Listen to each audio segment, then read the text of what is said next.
It is my great pleasure to welcome to this Polis interview for Universidad de los Andes to Professor Mark Pennington. Mark Pennington has been Professor of Political Economy and Public Policy in the Department of Political Economy, King's College, since January 2012 and was head of department between 2016 and 2020. Mark is currently the director of the Center for the Study of Governance and Society. Mark's work takes place at the intersection of philosophy, politics, and economics, with a particular focus on exploring problems of limited knowledge or bounded rationality and their relationship to ideal and non-ideal theorizing in economics and political theory. This approach was exemplified in his 2011 book, Robust Political Economy, Classical Liberalism and the Future of Public Policy.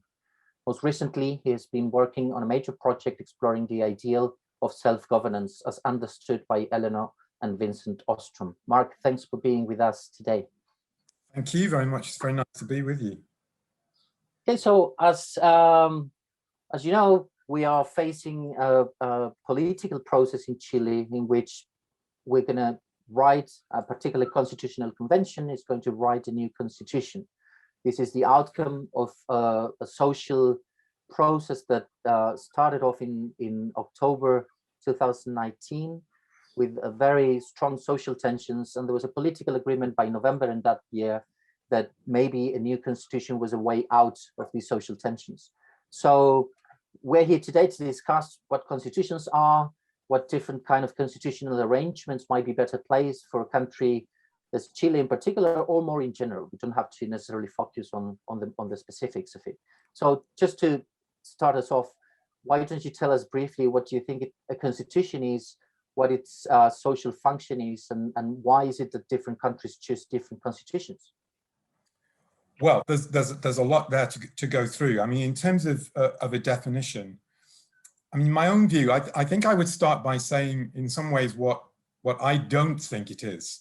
So many people who speak about constitutions think of them as kind of social contracts where people are formally agreeing a set of procedures that represent some kind of fundamental agreement about certain core values. And I don't really see constitutions in that way. I see them more as really conventions or sort of focal points that help to coordinate people, to provide some stability in a situation actually where there might be very significant disagreement. So for me, constitutions are much more like rules of the road. So they provide some kind of stability. Do you drive on the right? Do you drive on the left? And having decided that, that provides the stability that people need to be able to plan their lives, but it doesn't require that they have much agreement on anything else. So I think if you see a constitution as a way of somehow overcoming conflict, you're really misunderstanding what it's about. I think it's more about framing the circumstances within which conflicts actually take place, but constitutions do not get rid of social conflict. Okay, great. One area of research that you've explored is constitutional political economy. Mm-hmm. And there's kind of, we can very schematically, if you like, distinguish between a positive branch of that research area and a more normative one. I'd like to focus first on the positive one, which basically, and correct me if I'm wrong, analyzes different economic and otherwise effects of constitutions on outcomes such as economic development, fiscal and social policy, or government efficiency. Do you think that area of research is telling in some regard? I mean, does it tell us something about different constitutional rules or particular constitutional rules that have proven to be effective in mediating conflict between economic and political actors and so on? I think to some extent it does, in the sense that if you think about the function of a constitution as providing some kind of stability in the institutional framework of society, within which conflicts can be addressed, but not resolved by any means, then I think there is quite a lot of evidence that systems that have got some level of stability at that level enable people to get on and plan their own lives. So if people have some level of stability, they then have the confidence to invest, to plan for the future, whether it's in educational investments, capital investments, all kinds of investments are more likely to take place in an environment where there is some level of stability than in one where the rules are likely to change almost from day to day or week to week, depending on popular pressures. So I think at that level, that whole research program of constitutional political economy is very illuminating. And there's quite a lot of evidence, I would say, to support its basic propositions. I think the area where it's weaker is in thinking about the relationship between constitutions and ideas. So my own view would be that ultimately a constitution, however well designed it may be to provide stability, will not be able to withstand pressures from within the society to be transformed if the climate of ideas is such that people are actually acting in ways or supporting notions that are fundamentally incompatible with that basic set of constitutional norms. So ultimately, a constitution, however well designed it may be, will not survive if the values of the people do not actually cohere with it, at least in some loose sense.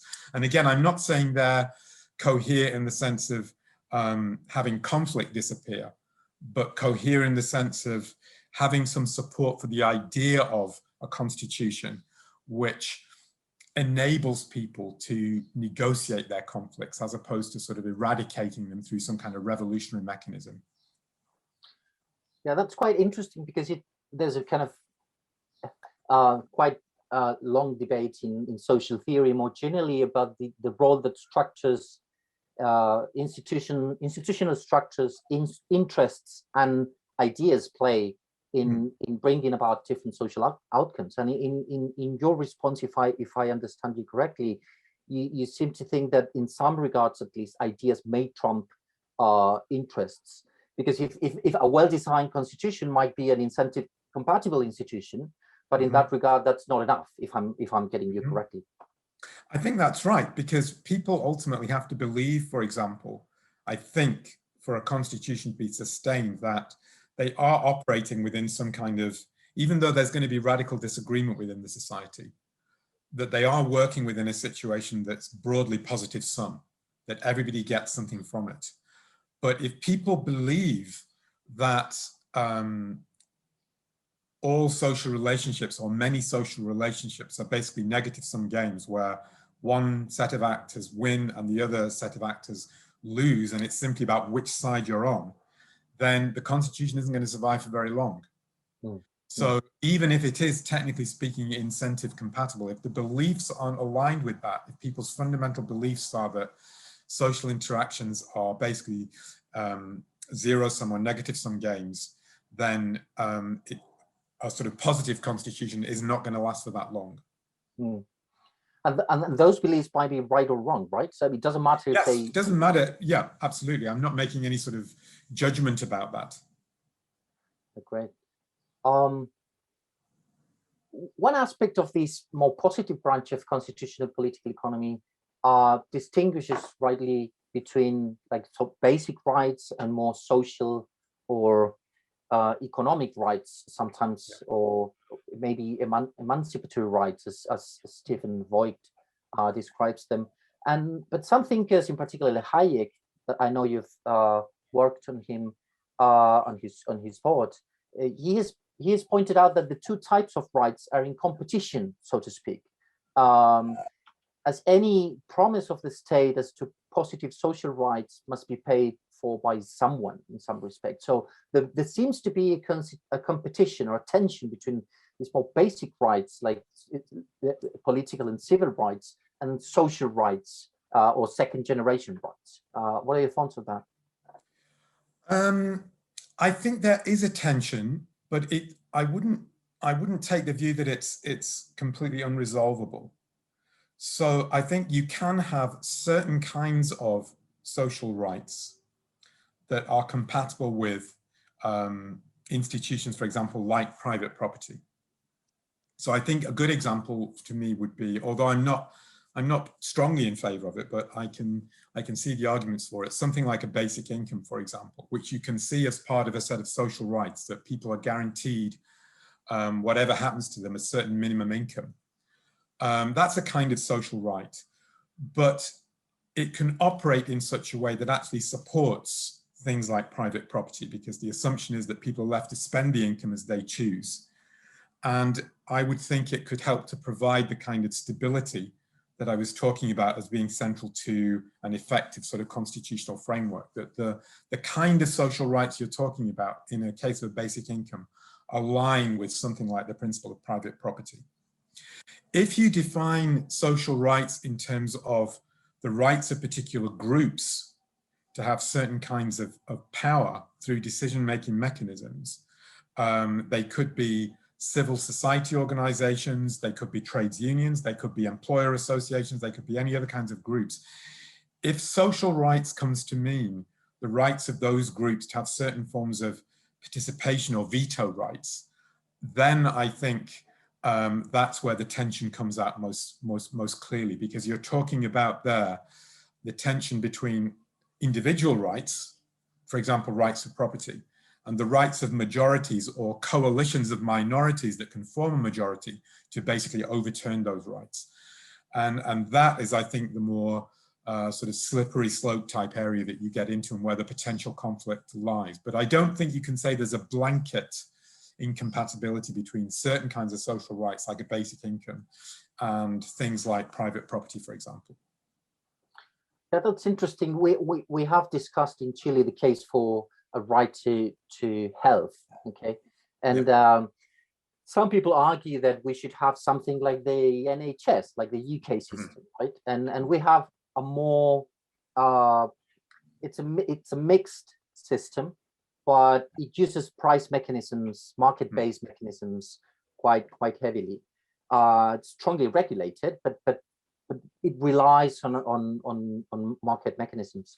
But the discussion has been focused on whether the Constitution is the right place to kind of state what the right provision would be for this particular basic good in the Rawlsian vein, or whether this should be left for kind of political deliberation and discussion within the constitutional rules. What are your thoughts on that? Well, I think the idea of a right to health or any other particular set of goods is deeply questionable, because you're always going to have to trade them off against other sorts of rights, like a right to education or a right to whatever else. There are always going to be trade-offs there.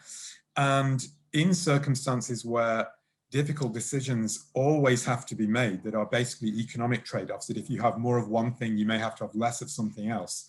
In a sense, it devalues the very idea of rights. These are not actually rights when you're having to say, well, no, you can't have that because it costs too much in terms of some of the service that has to be sacrificed.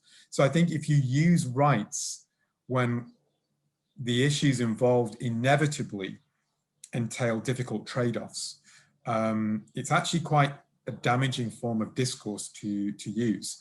So, I mean, we have a very good illustration of that. In the UK, people have a right to use the National Health Service, but that is not a right to healthcare.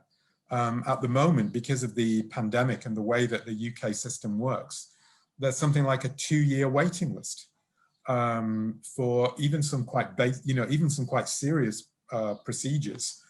There are very, very long waiting lists. So you have a nominal right to health, but is it really something that can be called a right to health if you have to wait for 2 years before you can access a service?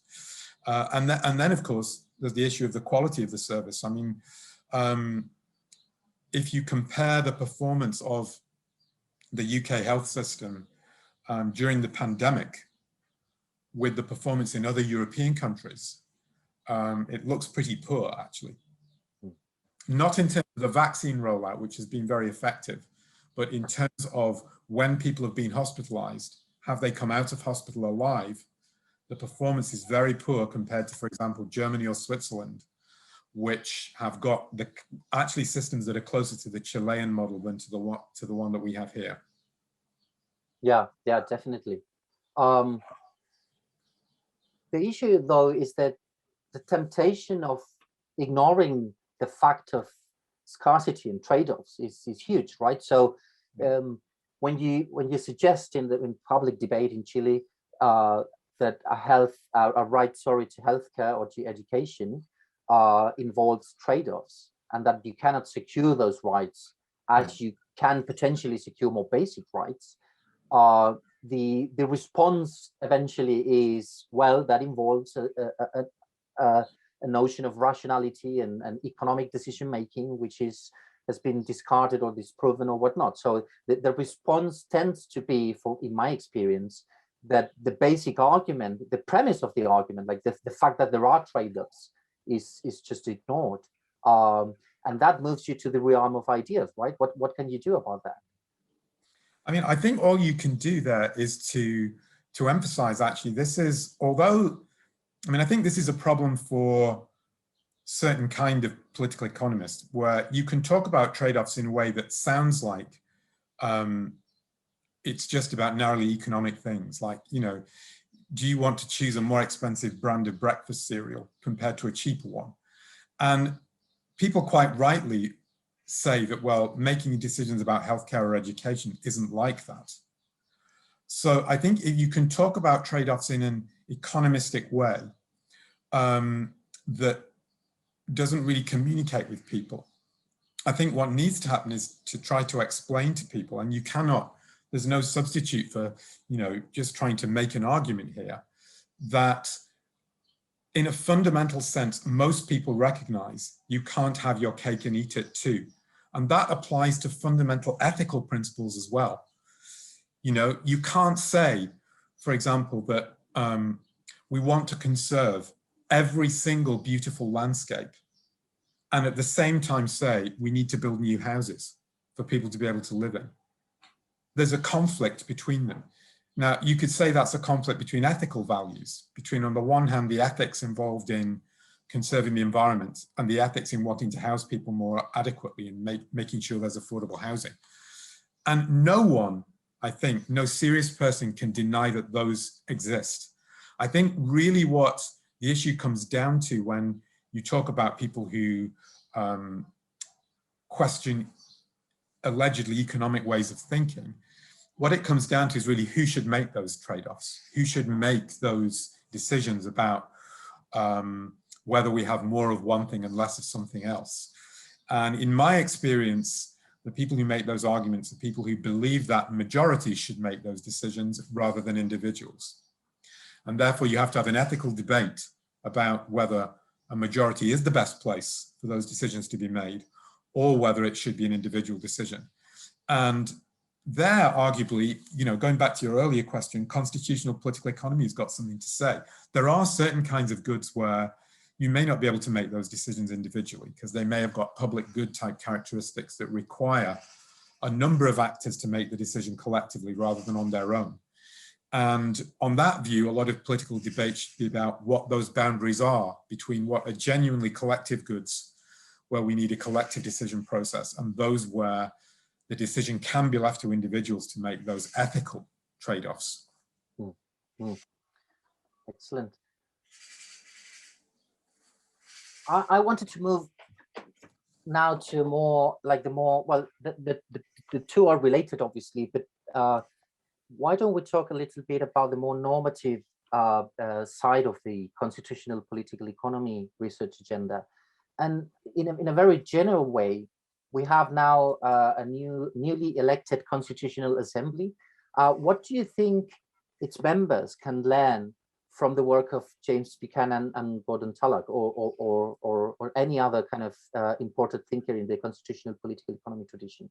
Does constitutional political economy have something to say about the normative foundations of constitutional making? Well, I think its key normative lesson, or at least the lesson that I would take from it, relates to this issue of stability. So people informed by that tradition are concerned about actually ensuring that society stays on, as they would understand it, a positive sum course. It involves people in positive sum games where everyone benefits in some way, even if the benefits are unequally distributed, as opposed to having sets of rules that can degenerate into a situation where effectively you have a war of all against all. So you see that very much in their discussion of rent-seeking behavior and constitutions as a way to limit that kind of behavior. So the idea there obviously is that you want to limit the extent to which majorities can override individual rights, precisely because you believe that majorities can basically be coalitions of actors who are seeking not to engage in positive sum transactions with people. They're actually trying to take things from other people. And if we're working in an environment where everybody at any point in time feels that investments that they've made, whether in education or in capital, as I was referring to before, can simply be taken away by somebody else, by another set of actors, then people aren't going to make those productive investments. So on that view, the Buchanan-Tulloch type view, you want a set of constitutional arrangements that limit the capacity of agents to start preying upon others. It's really an attempt to limit predatory action. And now the normative foundation for that, if you're talking about the sort of ethical foundation for it, I think is some notion that there are, although this isn't necessarily my view, I don't comment this from this particular philosophical perspective myself, but I think people who do believe that there are a baseline set of ethical rights that people are owed as individuals. And one of those rights is that, well, you know, their consent should be given. There's a realm, they have a sphere of life within which they can take their own decisions and no one else can interfere with them without their consent. So institutions like property are seen to be part of that. Now, my own view would be that things like property can be grounded on different kind of ethical foundations, but I think people who are constitutional political economy scholars start from the assumption that there are basic ethical rights that people have as agents with the capacity for rational action, for autonomous thought, and that you build your constitution around those rights and try to protect them accordingly. Yeah, that sounds very Kantian in some regard. Like it is. I mean, James Buchanan is very influenced by a Kantian framework. Yeah. As with Rawls, I mean, both of them, they arrive at different normative conclusions about what the Constitution should entail, but they both found the idea of a kind of constitutional contract on a sort of Kantian foundation, that there is some kind of universal notion of human nature, and we can derive from that a set of principles. Yeah, and the idea of respecting this kind of the Rawls term, the separateness of persons. Yes, that's fundamental to it. Yeah. And the value of autonomy. What would you say about the kind of the drawbacks or the kind of blind spots in the Buchanan tradition? There's one that comes to mind that says that constitutional political economy tends to have like a conservative bias, like it supports the status quo, insofar as the idea of consent leads him to think that unanimity, for instance, is a good kind of normative benchmark for judging different rules. It would be like a generalization of the Pareto principle, right? Well, I think there are a number of objections to it, to that framework. That is one of them, which is that you do have a sort of preference for the status quo, whatever the status quo may be. I don't think that is necessarily, I think there is some truth in that, but I don't think it's necessarily a fair characterization. So I think what Buchanan would be concerned about would be if you're wanting to change things from a status quo, making sure that you are able to move towards a new regime which is stable, rather than one that has the capacity to degenerate into a sort of war of all against all. So he wouldn't be opposed, or that framework wouldn't be opposed, for example, to trying to buy out people who benefit from the status quo to move towards a new regime. Now, people will often find that quite a controversial idea, the idea that if you think there are people who are benefiting illegitimately from the current set of arrangements, need to be, in a sense, bought off in order to move towards a set of arrangements that empowers more people. That sounds quite conservative as well, that you're paying off the bad guys almost. You know, I think the reason Buchanan supports that kind of idea is that if you don't have some notion of paying people compensation to move towards a new regime, when the new regime is created, there won't be any protections for anyone within that regime. What is to stop the new administration or the new people, whoever seizes power in the new regime, from simply taking other people's stuff, which is considered to be legitimate? So you may not like the guys who you have to pay off under the current circumstances, but if you don't have that principle embedded, when you create your new, better constitution, unless you have that principle there, what guarantees have you got that it won't simply collapse into people trying to take stuff off other people? Yeah, that's interesting, because the idea of compensation seems to be controversial on ethical grounds as well, in the sense that you need to be able to make comparisons between the gains that some people are, let's say, illegitimately getting versus the gains that people should get. And the way of comparing those two is not straightforward, right? That's absolutely right. I mean, it's very difficult to come to some kind of social calculation about whether gains to one set of actors outweigh losses to others. I mean, if you take, and that's one of the tensions in Buchanan's ideas, he comes from a subjectivist position, that value is subjective and that you can't actually arrive at these aggregate kind of calculations. But the perspective seems to require that you do engage in that kind of calculation at some level. I think the argument in favor would be that they're not talking about precise calculations. It would be some rough and ready notion that of the benefit that you might get from a certain set of rules as opposed to another set of rules. I think that's the way they would speak about it. Yeah, they wouldn't see it just as an application of the calorific sufficiency criteria. No, I don't think they would see it in that way. Yeah, excellent. Well, I wanted to, towards the end of this conversation, wanted to move closer to your own work. So I think it would be quite useful to know a bit more about your ideas on principles of political economy that are relevant for constitutional making. And in this regard, I thought that perhaps you can tell us something about the relevance of the robust political economy framework you developed in your 2011 book. Doesn't have to be very detailed, but just a general idea of what kind of principles would you think are better placed to inform the different kind of the comparison of different institutional arrangements? Well, so in that framework, there are basically two ideas. The first is that any institutional regime, you know, whatever kind of regime you're talking about, needs to address what some people call the knowledge problem. And it's basically the idea that all agents are fallible. They don't have perfect information. They are prone to making mistakes. And in those circumstances, you want a set of arrangements that limit the scope for error. Now, that leads to the idea that the rules that you should have, at least in my interpretation of this is a principle I derive from it, should not lead towards over-centralization of decision-making. Because if you centralize decision-making and the actors are prone to make errors, then the effects of those errors will be felt system-wide. Whereas if you decentralize decision-making, lots of people will make mistakes, but the mistakes will not be felt across the whole society.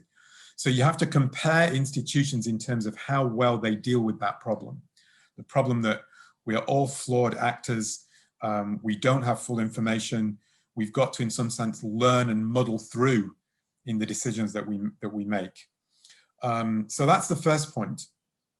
The second point is that the institution should be, in some sense, incentive compatible. That will be the term that people use.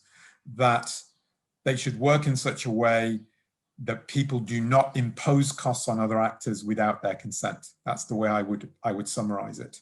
So if you've got a set of incentives which enable people to act as predators, who can simply take things from others as they see fit without their consent, then you're very quickly going to have the situation degenerating.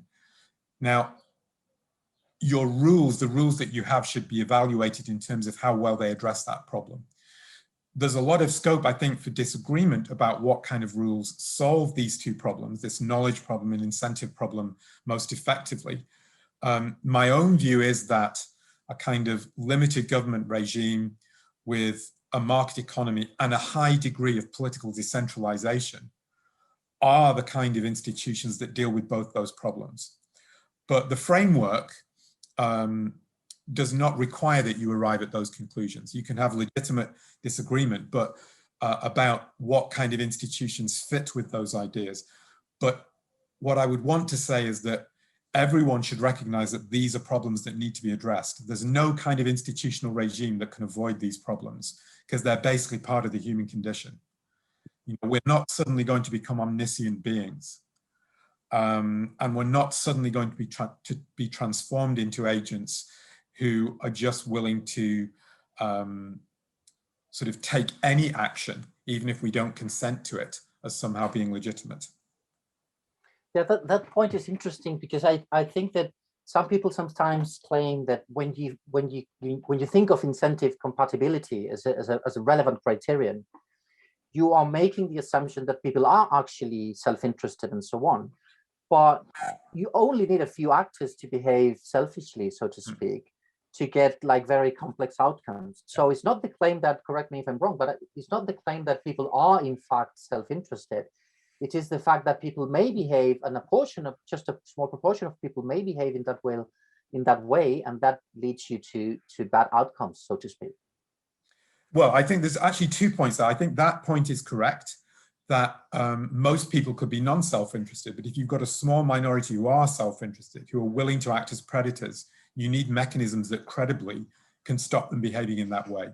Because if they're able to behave in that way, then other people might start to imitate that behavior if it seems to be a successful course of action. So I think that point is fundamental. But actually, the point about incentive compatibility is not just about self-interest. I think this is a more fundamental point. So people may not be motivated by their narrow self-interest. They may be motivated by the interests of their community or some broader group of people than themselves. The point is that their understanding of that interest may be different to the understanding that's held by another group.